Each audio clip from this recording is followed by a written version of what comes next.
হামজা চৌধুরীর bicycle kick, Hamza চৌধুরীর Panenka, Hamza চৌধুরীর ফ্রি কিক, হামজা চৌধুরীর হেডার, সবই হামজা চৌধুরী করেন। গোলকিপিংটা বাদ রাখলেন কেন সেটাই ভাবতেছি। এটা নিয়ে অনেক কথা বলতেছেন অনেকেই। এটা নিয়ে আমি অনেক আগেই বলছি যে হামজা চৌধুরী ছাড়া বাংলাদেশের ফুটবলে সত্যিকার অর্থে ডেডিকেটেড প্লেয়ার আর কেউ নাই। আপনারা হয়তো শামির চমের কথা বলবেন, কিউবা মিচেলের কথা বলবেন, ফাহমেদুলের কথা বলবেন, জায়ানের কথা বলবেন, ডেফিনেটলি তারাও। আপনাকে কয়েকটা জিনিস আমি একটু মনে করাই দিতে চাই। জায়ান আহমেদ যখন মাঠে নামেন তখন দেখবেন তার বলের জন্য তার অস্থিরতা, বলের জন্য তার সেই গভীর মনোযোগ, তারপরে বিল্ড আপের জন্য যতবার নিচে নেমে আসা যায়, যতবার ওভারল্যাপ করা যায়, সব কিছুই করেন। শামির চম তো মাস্টারপিস, আমি তো বলি বাংলার টনি ক্রুজ। ট্রাস্ট মি, মানে হোয়াট সেন্স হি হ্যাজ, মানে সে ঠিক, মানে বিশেষ করে আমি বাইসাইকেল কিকের গোলটার কথাই বলি। লেফট উইং দিয়ে সে উঠে যাচ্ছে, গিয়ে ওখানে সে ফাহিমকে বলটা দেয়। ফাহিম মানে দুর্ভাগ্যবশত হোক আর সৌভাগ্যবশত হোক বলটা ক্রস করে, বলটা যদি জায়গা মতো যায় না, বিপক্ষ দলের হেডে লেগে বলটা জামাল ভুঁইয়ার কাছে যায়। জামাল ভুঁইয়া আবার একটা ছোট ফ্লিক করে, ফ্লিকে হামজা চৌধুরী বাইসাইকেল কিক করে। এই গোলটা শুরুতেও ছিল শামির চম, কারণ শামির চম কিন্তু ওই রানটা তৈরি করে বলেই কিন্তু ফাহিমের কাছে বলটা গিয়েছিল। ওয়েল, এখন ব্যাপারটা হচ্ছে যে শামির চম, কিউবা মিচেল, ফাহমেদুল, তারপরে জায়ান আহমেদ, হামজা চৌধুরী, এই পাঁচজনই যখন খেলে তখন আমরা যে এতদিন ধরে বলে আসতেছি প্রবাসী ফুটবলার, তাহলে কি এতদিন আমরা ভুল বলছি? তাহলে এতদিন কি আমরা আসলে মানে আমরা ভুল ট্র্যাকে ছিলাম? এখন তো প্রমাণিত হচ্ছে যে না, আমরাই সঠিক ট্র্যাকে ছিলাম। কারণ এই বাংলাদেশের জনগণ খুব ভালো করে বুঝে গেছে যে আমাদের জন্য কোন কোন ফুটবলার দরকার এবং কারা কারা আমাদের জন্য পারফেক্ট হবে। সো আমার কাছে মনে হয় যে আমরা এতদিন যে সঠিক ট্র্যাকে ছিলাম, এই জন্য প্রত্যেকটা দর্শক এবং সবাইকে আমি ধন্যবাদ দিতে চাই। বাংলাদেশ নেপালের সাথেই যেরকম খেললো, ইন্ডিয়ার সাথে কীরকম খেলবে আমার কাছে মনে হচ্ছে যে সেটা হয়ে গেছে বোঝাটা। আমি এটা বলতে চাই না যে আমরা হেরে যাব বা হেরে যাচ্ছি, কিন্তু এটা বলবো যতদিন এই গাঞ্জাখোর সোহেল রানা, সাদউদ্দিন, তারপরে ফাহিম, রাকিব, এই টাইপের প্লেয়ার বাংলাদেশের মেইন স্কোয়াডে খেলবে, ততদিন আমাদের আসলে আর কোনো আশা নাই।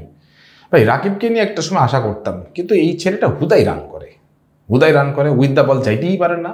হ্যাঁ, এবং এবড়ো থেবড়োভাবে সে পড়ে টোড়ে যাচ্ছে। মানে ভাই, আপনাকে উইঙ্গার বা ফলস নাইন বা স্ট্রাইকার হইতে গেলে ডেফিনেটলি মেরিট থাকতে হবে। মেরিটলেস দৌড়াদৌড়ি করবেন না, মেরিটলেস দৌড়াদৌড়ি করে কোনো লাভ হয় না। আলটিমেটলি আপনি মেরিটলেস দৌড়াদৌড়ি করেন, হুদায় আপনাকে নিয়ে আসলে কিছুই বলার নেই। আমাদের ট্রেভর ইসলাম আসলে আপনাকে আমরা রাখতে চাই না, আমরা রাখতে সিরিয়াসলি চাই না। লেফট উইংয়ে আপনার জায়গায় আমরা বিতোষক চাকমাকে খেলাবো, সো আপনার জায়গা আর হবে না। তারপরে সাদউদ্দিন, ভাই এত ভুল কেউ করে? প্রত্যেকটা ম্যাচেই মিনিমাম 5-7টা ভুল করবে এবং মেজর ভুল যেগুলো গোল খাবে। এই নেপাল ম্যাচও তাই করছে, ফ্ল্যাঙ্ক আটকাতে পারে নাই, গোলটা খাইছে। সোহেল রানা, আল্লাহর কসম ভাই, এই লোকটা আমার মনে হয় মানসিক প্রতিবন্ধী। আমরা একটা পোস্ট করছিলাম, একেবারে পিওর প্রতিবন্ধী, চেহারাটা প্রতিবন্ধী, হাঁটা চলা প্রতিবন্ধী। আর যে গোলটা আমরা খাইলাম, প্রথম গোলটা নেপালের কাছে, ভাই দেখবেন যে বলের কাছে যাইতে গিয়া পামা বাইরে উল্টা পাল্টা পড়ে একা নিজে পড়ে গেছে, কেউ তাকে টাচও করে নাই। ভাই কি করে এইসব লোকরে কাবরেরা রাখে আমার মাঝে মাঝে মাথায় ধরে না। আমি সত্যি বলছি, মাথায় ধরাতে পারি না যে এইগুলোকেও রাখে কাবরেরা। মানে আমাদেরকে ন্যূনতম ইয়েও নাই যে আমরা কাকে রাখবো না। ওয়েল, এখন আমাদের 5জন যেহেতু হয়ে গেছে, এখন আমরা দাবি তুলতেই পারি। কিউবা ম্যাচের যেতে এসে গেছে, আমরা দাবি তুলতে পারি এখন ট্রেভরকে আমরা চাই, জায়ান হাকিমকে আমরা চাই, বিতোষক চাকমাকে আমরা চাই, তারপরে নিলয়কে আমরা চাই। এগুলোকে আমরা চাই। আমরা এমনিও হারি, এমনিও ড্র করি, কিন্তু আমরা এদেরকে নিয়ে ড্র করতে চাই।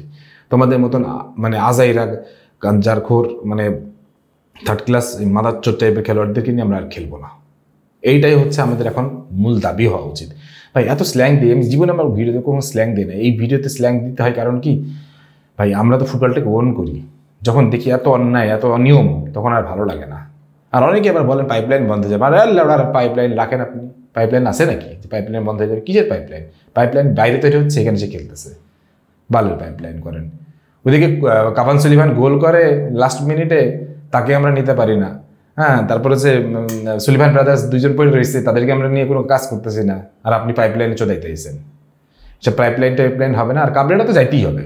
কাবরেরা যদি এই ইন্ডিয়া ম্যাচের পর না যায়, তো বাফুফের তো অবস্থা খারাপ হয়ে যাবে। বাফুফের নিজেই পাঠাই দিবে, ভয়ে ভয়ে পাঠাই দিবে। কিন্তু আমি একটা জিনিস বলতে চাই, এই বাংলাদেশ ফুটবলের যে জনজাগরণ, এখানে যদি আমরা হাল ছেড়ে দিই, ফুটবলটা আবার পিছিয়ে যাবে। দয়া করে আপনারা কেউ হাল ছাড়বেন না, রাজপথে থাকবেন, কথা বলবেন, লিখবেন।